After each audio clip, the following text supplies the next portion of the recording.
વડોદરામાં વકીલ વિરુદ્ધ દુષ્કર્મની ફરિયાદ નોંધાઈ। નવાપુરા પોલીસ મથકે મહિલાએ વકીલ સામે ફરિયાદ નોંધાવી।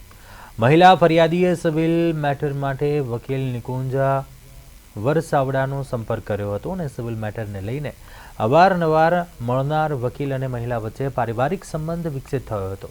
વકીલ દ્વારા તેના ઘરે મહિલાને બોલાવીને ફુસલાવી દુષ્કર્મ આચર્યું, જે બાદ ન્યૂડ ફોટો વિડીયો વાયરલ કરવાની ધમકી આપી હતી, જેથી મહિલાએ ફરિયાદ નોંધાવતા પોલીસે વકીલ નિકુંજની ધરપકડ કરી છે।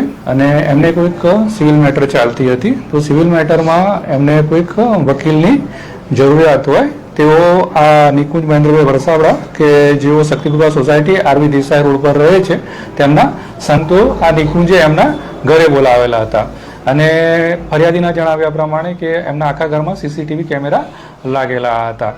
હવે નિકુંજે એની જોડે મીઠી મીઠી વાતો કરીને પછી આ બેનને એમ કીધું હતું કે હું તને ખૂબ જ પ્રેમ કરું છું અને એ રીતે એને પહેલાં ફૂસલાવીને એની વિરુદ્ધમાં દુષ્કર્મ કરેલ હતું।